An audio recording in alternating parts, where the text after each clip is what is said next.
I'm not here to say don't create content unless you have a human in it. You have to tweak and test. But in my experience, I think some other folks in my industry can attest that stock images almost never work.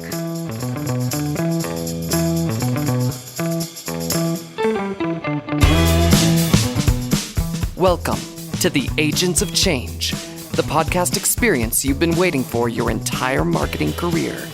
Search, social, mobile, AI, blockchain, and neuromarketing.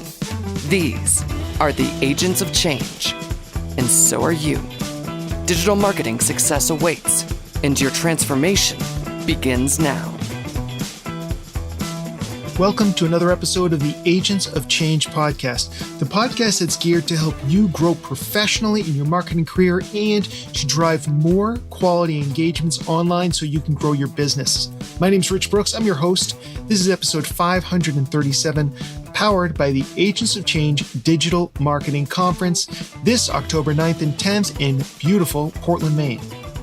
We're about 10 years in on this podcast. It's a long time, a decade of podcasting. And longtime listeners may have noticed that I've moved away from talking a lot about organic social media.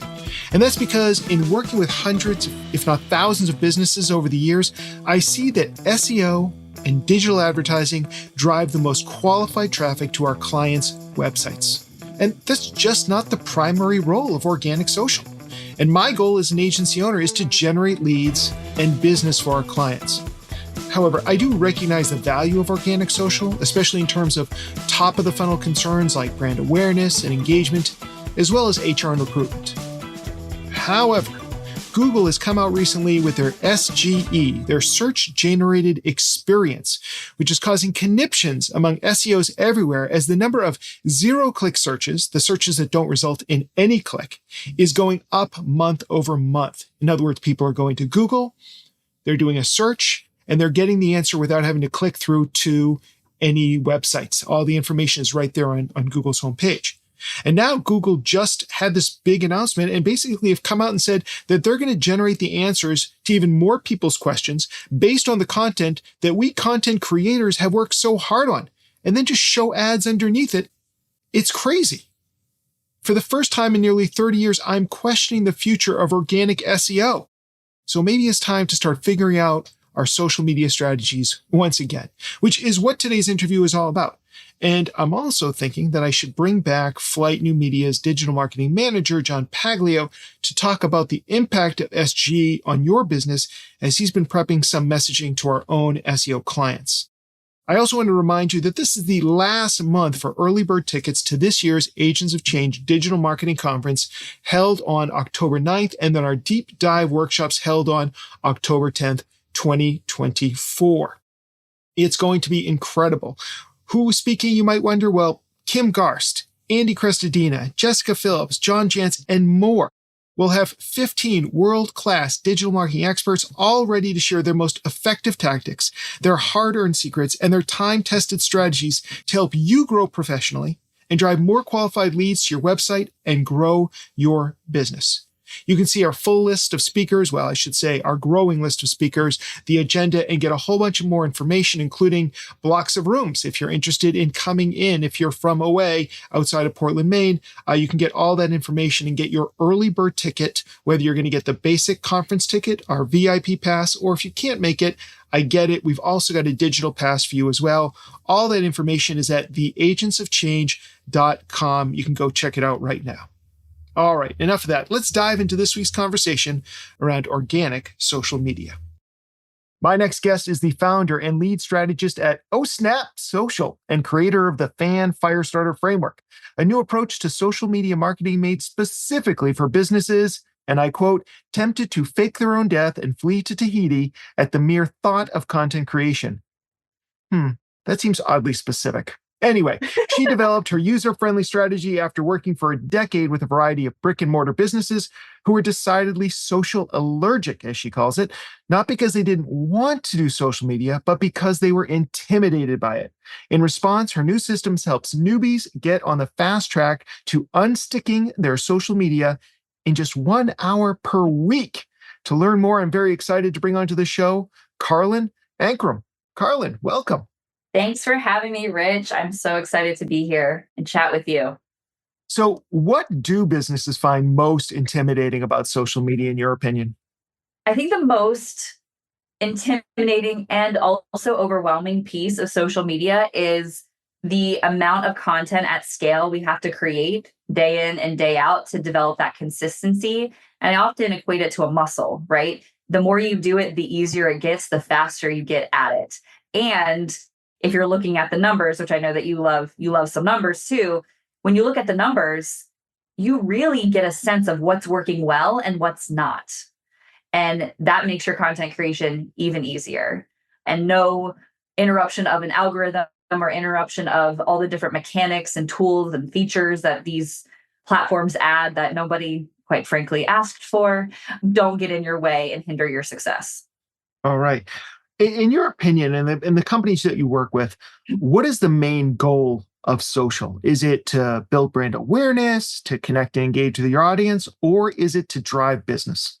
So I would say it always is to drive business, but social media, especially on the organic lens, is to really build up this thought leadership, this trust, this authority over time.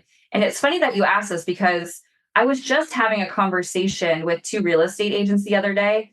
And what isn't going to sell $1 million home is a huge paid ad, right? And you know this, right? And we talked about ads, of course, and how they definitely get you in front of people. And but is that going to sell the house, $1 million house? Especially when you know there's people behind it pulling the strings and things like that. So organic content with that realtor, we were talking about this, showing their face over and over again over time, getting people to buy in to their personal brand, their understanding of the industry that's always changing, and making a connection with that realtor. And then being like, you know what? That then stirs up the pot and say, you know what, Miss or Mr. Realtor, I do have a question for you. What do you think I can get for my house? Right. Yeah. And so it's being out there, being visible. And I always say that each piece of organic social builds upon the next. If you're not out there, then no one knows who you are. If you're not out there putting content out scale regularly, there's no way to build trust and likability and all those good things. And then there's no way to garner that business, especially if you don't have a budget per se for an ad campaign. And we were just talking about this at our company the other day, that it's sometimes hard to track we love to track everything. We love UTM codes and we love to really follow everything right down Yeah. to, the conversion point and the sale and then what the lifetime value is.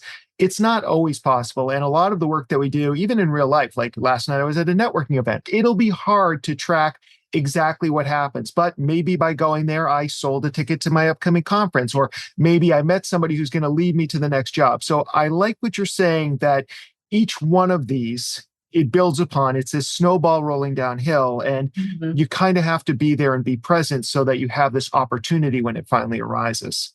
So talk to me a little bit about using social media and the internal and external calls to action we might want to include in some of our posts.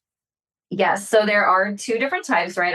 As you just mentioned, internal, which means you're keeping it on the platform. And I will say that for the power users of, let's just say, Instagram, if you're listening to this, you probably have seen it or you're already adopting it. It's a little mixture of both internal and external. You're asking people to leave a comment, the word blank, and you're using a bot like ManyChat or your bot of choice to then link into their DMs where you want them to go and buy the thing or download your freebie, buy your ticket, etc. So that's kind of like internal meets external. And my goal on Instagram or any platform is really to start that conversation. And so if that means I'm asking a question, like drop a thumbs up if you agree with this, that's an easy thing for people to do inside a platform. Where people go wrong with these internal calls to action is when they make it too hard for people. People don't want to think on social media. They're there to feel seen, to be entertained, and quite frankly, maybe escape, right? Flee to Tahiti a little bit. Like we're and we're there to be able to engage people, have them be in those comments. On the flip side is the external. That's where we're connecting all the digital dots together, where we are taking our content and driving traffic somewhere else, our landing page, our registration page, what have you. And different platforms require different external styles of calls to action. So Facebook, people are used to leaving Facebook. Facebook doesn't really like that when we leave, but it is something that happens versus Instagram where they are very adamant about keeping you on that particular app. So you have to be creative and strategic with how you're going to drive that traffic off. So hence the more ninja move of utilizing those bots. Yeah. Can we talk about that for a minute? Because I have to say, like, my Instagram usage is more on a personal side than a professional side. Although it is funny because recently when I've been speaking at events, a lot of the other speakers are no longer saying, follow me on Twitter or X. But they're saying, follow me on Instagram, DM me on Instagram. It almost feels like Instagram, at least for some people, has become the new Twitter. Walk me through how you use a chatbot like ManyChat to get into their DMs. Like, this is probably 101 stuff. I should know this, but I haven't used it. So if you could walk me through that, that'd be great. Yeah, I've used it at a very simple playing field because it's more like a 1-2 step, right? It's like you set up the comment for whatever keyword you want.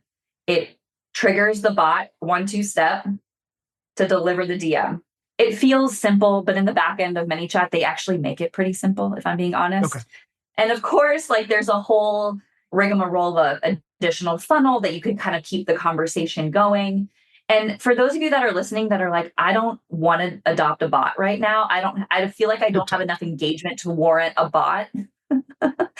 Cool. What I've done and what I tell my clients to do who are very much into the building the relationships, they know who their people are, they're wanting to DM them themselves. I love that. But you have to be willing to be inside that app when people are leaving those DMs so that you can take part in that instant gratification of getting your link to them. The worst thing is that you say, comment the word, adopt a bot, right? And nothing happens. And people comment and there's nothing happening. Right. So that's where it could go very wrong. So you can definitely do it organically without a bot.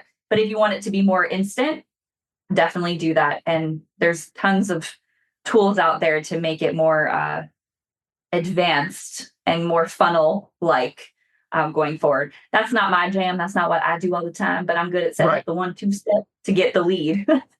Sounds good. So basically, if we had something to offer, like a white paper or a free consult or a discount code to a conference, we could say, hey, if you're interested in this, give me a thumbs up or say this catchphrase, whatever it is. Yes. If we're just starting out, we can do it ourselves and just be doing that manually. But like you said, we have to be present. We have to be responsive. When we get to a certain point, when we want to do it at scale, that's where we might bring in a bot that can handle those simple transactions for us. Now, I'm guessing if we see that somebody's gone far enough down that pathway and they're interacting with the bot, at a certain point, we may just jump in and be like, hey, I see that you're really interested in X, Y, and Z, and why don't we take this to email, phone, Zoom, what have you? Exactly. Mm-hmm. All right. Perfect. So talk to me a little bit about the new metrics of social media. What do you recommend that as social media marketers, we should be paying attention to? I love this question because there was some research recently done by Publicis Media that teamed up with Twitter X forever. I'm forever team Twitter. Let's just be transparent. And COVID's research, and they did a whole let's talk shop study. And what they were finding was that engagement being social on social media, we're not really talking about ads here, right? We're talking about that organic social and how it directly impacts the overall buyer's journey, shopper, purchase buying decisions, and what it does to a favorable fashion. So engagement is one metric that we really need to be paying attention to. But even more than that is our response to that engagement. And this is where a lot of organizations, especially those that I'm going to call them more buttoned up corporate, go wrong because they leverage social as a push strategy rather than a push pull, where they're actually warranting conversation and being, I don't know, social media. And it's when these conversations, these back and forth conversations start to happen organically on social that leads into positive semantics, which is a more complex thing to measure, I get.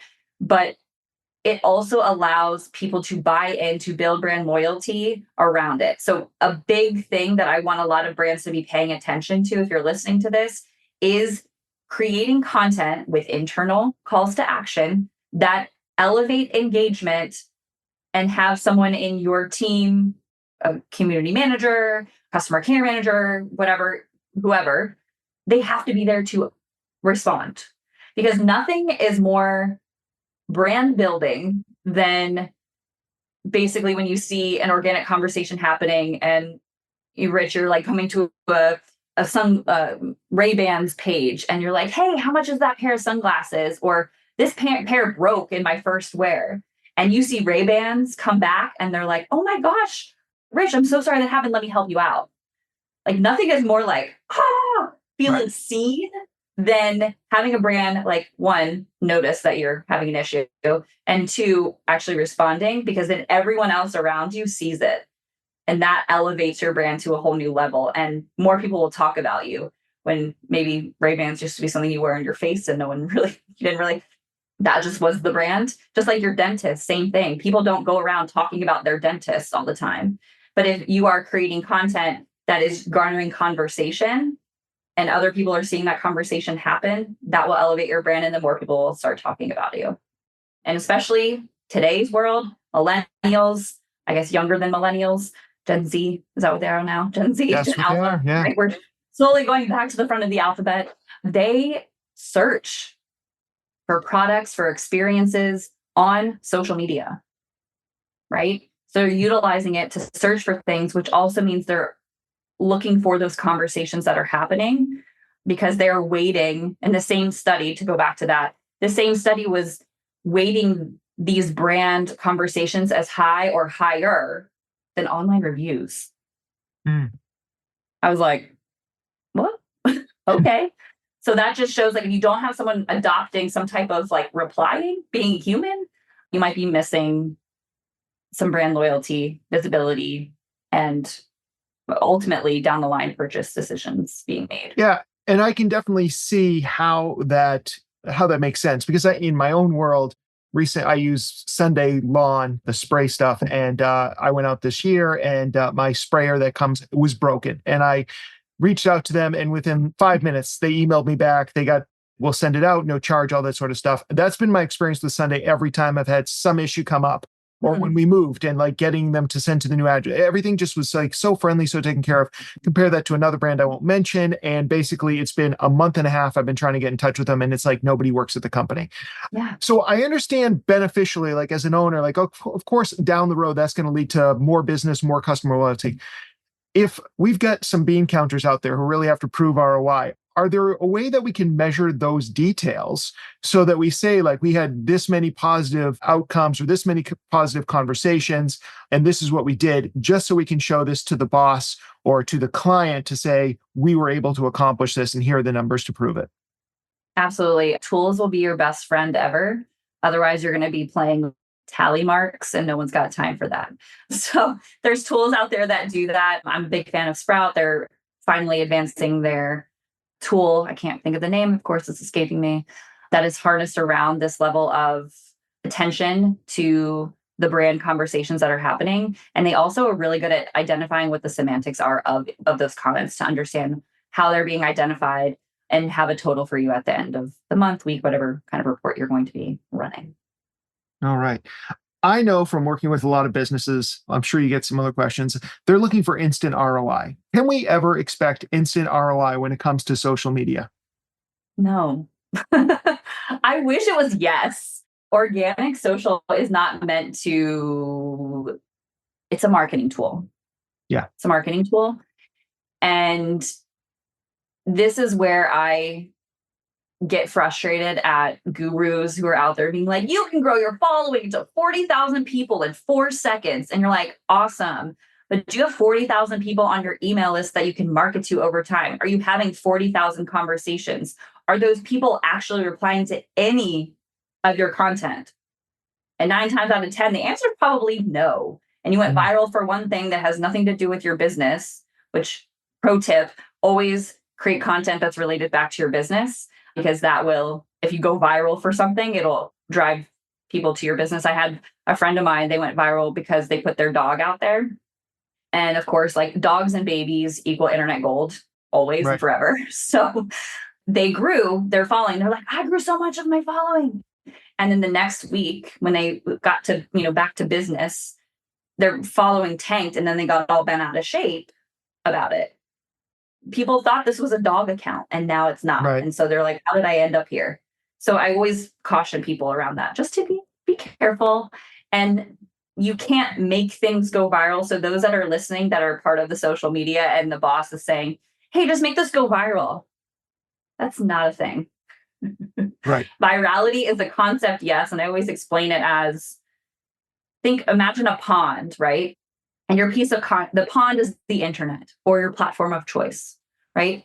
Your content is a pebble in this like vast pond. You bloop, drop it in. What happens when you drop a pebble into a lake or a pond? There's rings that start to form around it, right?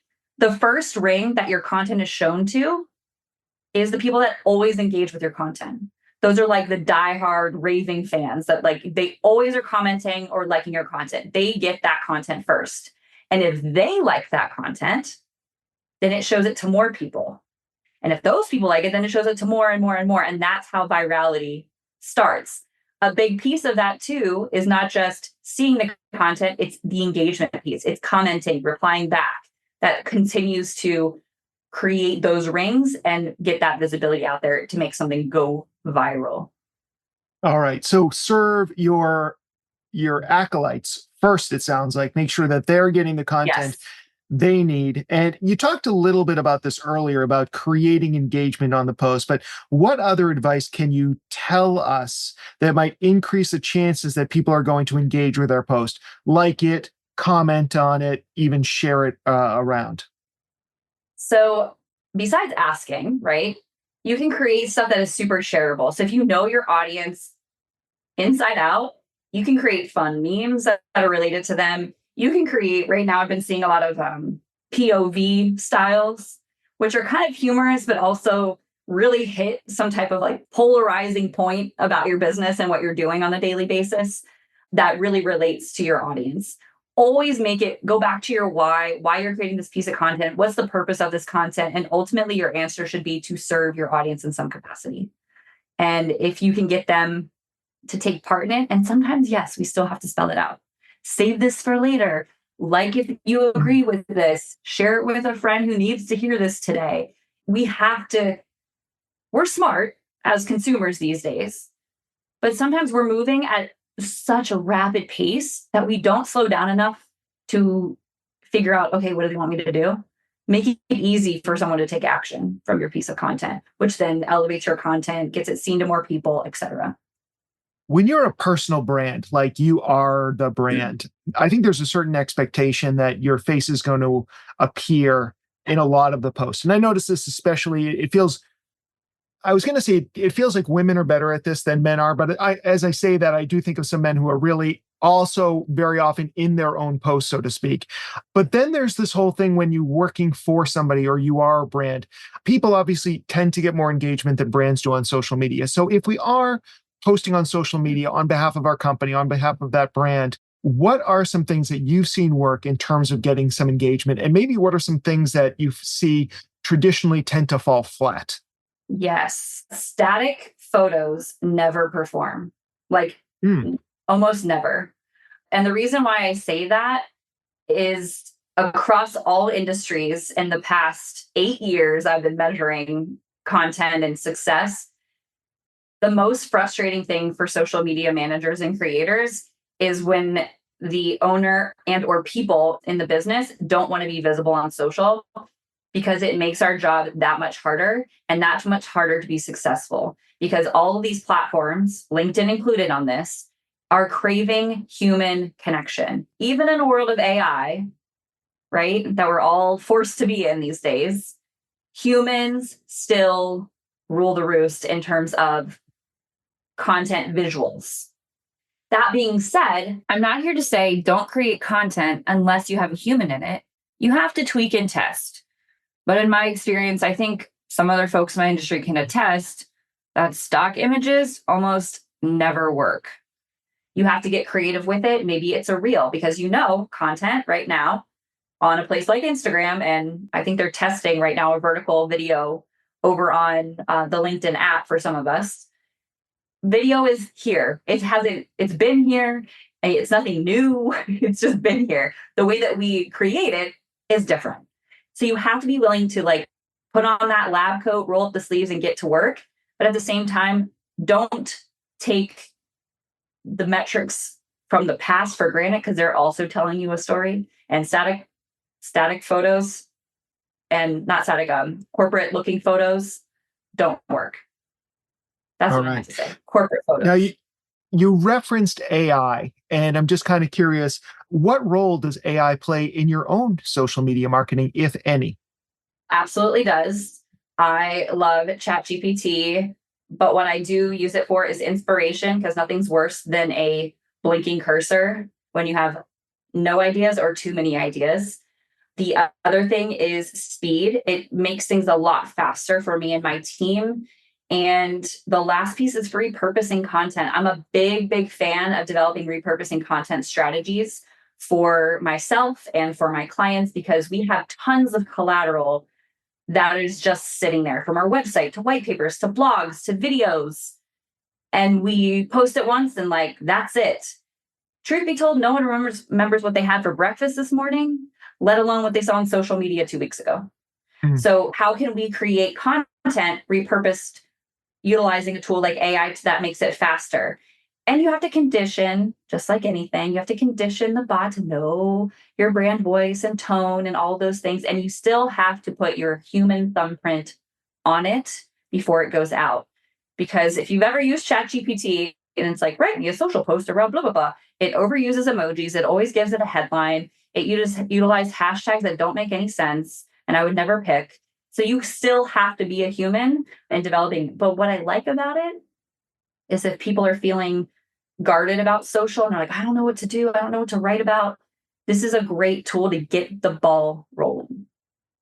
All right. So you're using it as an assistant. You're using it for ideation, you know, those kind of things. But it, like you said, you're always reviewing everything before it Yes. goes live because ultimately, even when it's pretending to use your voice, it's not truly your voice. It's not truly the hashtags that are on point for you. So that makes sense. Exactly.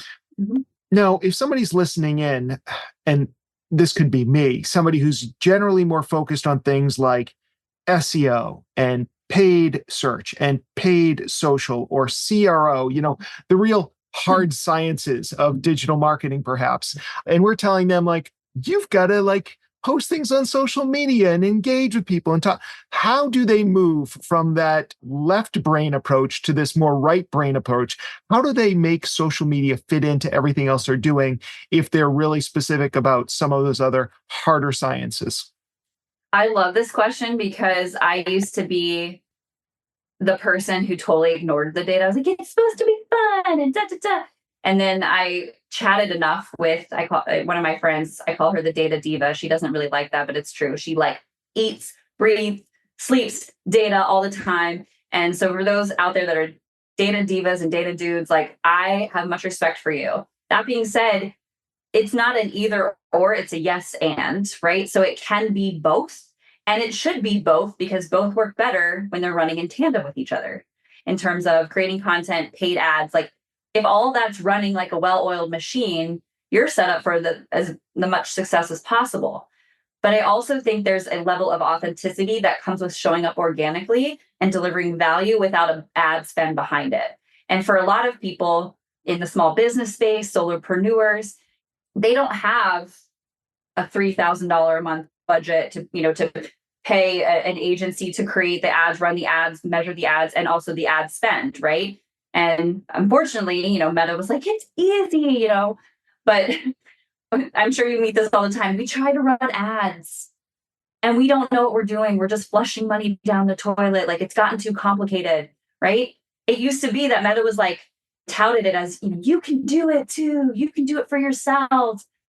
But it's almost a requirement these days to pay someone else to do them for you. And so if you're not working with a massive budget, you can here and there add some ad spend behind boosting a post that's already doing well to get more visibility on it. But always make sure that, again, if you're boosting something, why? What's the purpose of that post? Why are you doing it? Are you driving traffic? Do you want people to comment? What's the thing behind it? It's not enough just to like share what's on your, what you're eating for breakfast this morning. Like no one cares, right? But if you're like, this is what I have for breakfast and this is why it gives me energy for the day, especially if you're a fitness person, that makes sense. So always tie it back to your business, always understand the why. And it's not a either or, it's a yes and. The data tells us a lot, but also the qualitative approach and the story that the data isn't telling is that piece of human behavior that's happening. Awesome. Karlyn, this has been great. If people want to learn more about you, if they want to learn more about OSnap Social, where can we send them online?